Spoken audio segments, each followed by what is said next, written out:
now. Over Zoom is former BYU quarterback, standout, and current BYU football radio analyst alongside Greg Wrubell. His name is Riley Nelson. Riley, welcome to the show on a Friday. It is a football Friday because you're going to watch some high school state championship games in the state of Utah here after you get done with this interview. And then the big day for BYU football tomorrow on Senior Day, if we can call it Senior. What should we call it? Should we call it Senior and Junior Day, given all of the unknowns about who's coming back? How about the last home game of the 2022 season? That's about as succinct as I can put it. But the reality is, it's nice that BYU is in a position. I mean, obviously, it's heavily influenced by COVID and, of course, the advanced age student admissions.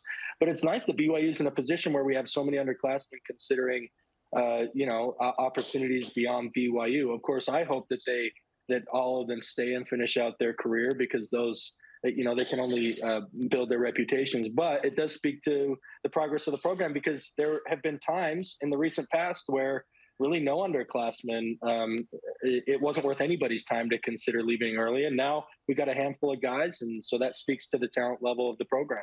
Let's talk about Jaron Hall. Certainly it seems like he's going to be gone. He probably should go, given that he's been here, 5 years, and he's had a nice season. He's played through injury, which was kind of the last box for him to check in some scouts' mind. What do you think of how he's played this year, and is there any shot he comes back, or is he's straight gone, homie?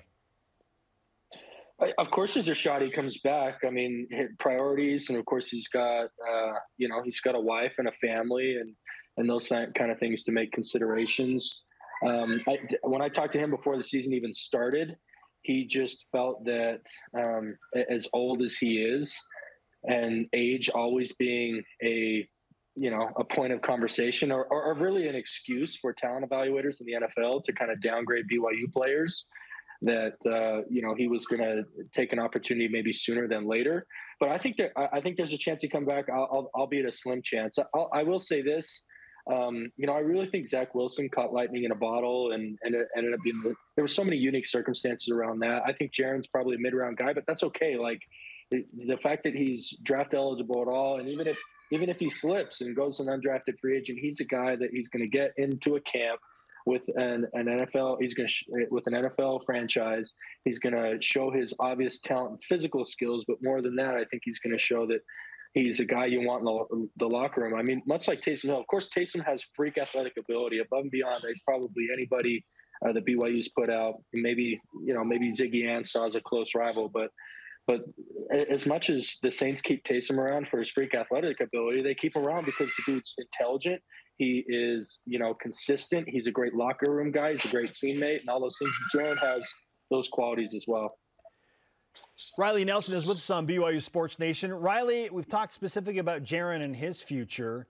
What are some of the other players that you are wondering if they come back, or maybe specifically which players do you think would benefit themselves if they came back instead of, jumping early and going to the NFL? All of them. All of them would benefit early, in my opinion. I don't see any chatter from any draft evaluators or any NFL talent evaluators who are just chomping at the bit to take one of these guys in the first 2 rounds. And the reality is, everybody talks like, oh, they got to do what's best for their family. Well, the reality is, like, after taxes, and when you look at contracts and things like that, go all the way back to that ESPN 30 for 30 that was, I think it's like probably 8-9 years old at this point, called Broke, where it was Bernie Kosar, he was Miami quarterback and longtime Cleveland Browns, like longtime starter. The dude was an all-pro guy, and he was the one that made the comment. Everyone thinks there's a bunch of millionaires running around the NFL. It's really a bunch of thousandaires. And look, the reality is that has changed. The money continues to increase. But as we see, like 60% of the total pot goes to the quarterback, and the rest of the guys are, granted, like $600,000, $700,000, $800,000 a year, which is what those mid to late round guys will make, is of course great money, but it's not life-changing money. It doesn't set you up for life. And so, but staying one more year at BYU does 2 things. One, you can continue to take advantage of the total institution, the academic and the networking and all of those things to try and set you up for life after football, however long that may be. And 2, I think by coming back, you can only improve your drafts. These handful of players who might be on the fence, they can only improve their draft stock. I'm seeing projections of like mid-round guys I would not leave her if it was me. And of course, I didn't have this opportunity, so it's easy for me to speak hypotheticals. But I would not leave early, barring unforeseen circumstances, to be a mid-round draft pick. If I was a lock to be a first 2, I would. But to leave for mid-rounds, I wouldn't. And that's, how many guys left in the last couple of years to be undrafted free agents and are now like looking for a job? And quite honestly, even though they might not admit it publicly, are probably wishing they would have come back and played out the full extent of their eligibility. I agree with you on most guys. I think Dax Milne was the exception to that rule, where the iron was hot. He probably wasn't going to have a better season than that one. Again, he had a nice schedule, took advantage, had great stats, got in the 7th round. Now he's stuck with the Commanders. He's the only exception. And, selfishly, all of us probably hope all these guys come back. I do want to ask you about Jacob Conover. Do we need to see him tomorrow? Because it feels like if he's going to compete for the starting quarterback position next year, and certainly we expect a transfer to come in and compete for that spot as well, don't we need to see him a little bit this year, or is that no guarantee? Of course, as fans, we feel that need, but no, he doesn't need to play. The reality is seeing him in garbage time against, FCS backups doesn't really tell you much about what he's going to be as far as his potential as the future leader and starting quarterback of this program. What needs to be seen is what's being played on the screen right now. What's his dedication day in, day out in practice? How does he perform in spring ball, training camp? And the coaches are getting to see all that. We as fans don't get to see all that. Those of us that are lucky enough to be in the media maybe get to catch the last 10 minutes of practice where he might catch a rep or two, right? So we are shielded from the majority of what that evaluation will be. As much as I'm excited to see him, the need for Cougar Nation to see him I don't think it's something that weighs heavily on the minds of the BYU coaching staff, because they know that his evaluation is going on, in the practice facility. Riley, how would you approach the quarterback situation for BYU moving forward next year with Conover there and Cade Fennigan and Soljay Maiava-Peters? But we all think Jaron Hall is going to be gone because of that 3rd to 4th round projection in the NFL. How would you approach it if you're recruiting it and coaching in that room?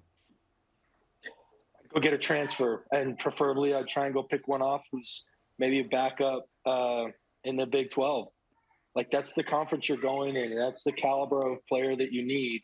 And you have all unknown. And granted, if you can get an unhappy backup who maybe either hasn't gotten his chance to play or maybe didn't get a full chance but has shown promise and is really hungry to prove himself, you can never have too much talent, and especially at the quarterback position. Look at TCU, right? TCU had a fierce quarterback battle. Max Dunigan, who had started previously, got beat out for the job. The guy who won it gets hurt in the first game. Max comes in, takes over. What if TCU had been stuck with, it had only been stuck with that first option, the guy who won the job coming out of camp? They wouldn't be having the magical season that they're having. So I think in addition to the guys in the room today, who I have a lot of and excuse me, I'm sure you can hear my children. I'm sorry. All good. But this is all about families in this program. I thought we had audio of Cougar Board from the 4-game losing streak. That's my bad. Playing in the background. But look, as much as I am excited for the guys to get their opportunity that are currently there and have stuck it out at BYU, you got to go to if I'm BYU, priority number 1 is to go get pass rushers in the transfer portal. Priority number 2 is go get a quarterback from a P5, from an already existing P5 in the transfer portal to, if nothing else, increase the competition of that quarterback room. That's one man's opinion. Riley, great stuff. We look forward to your call on BYU Radio tomorrow for the Cougars and Utah Tech. Good luck in the audition for Creed 4. Yeah, I was thinking Home Alone 5 as the reincarnation of the Wet Bandits. It's Marv, yeah. A Marv! Riley Nelson, a member of the Wet Bandits. Now we know everywhere you've been. Hey, great to talk with you, Always man. a pleasure, fellas. All right, We'll see you tomorrow.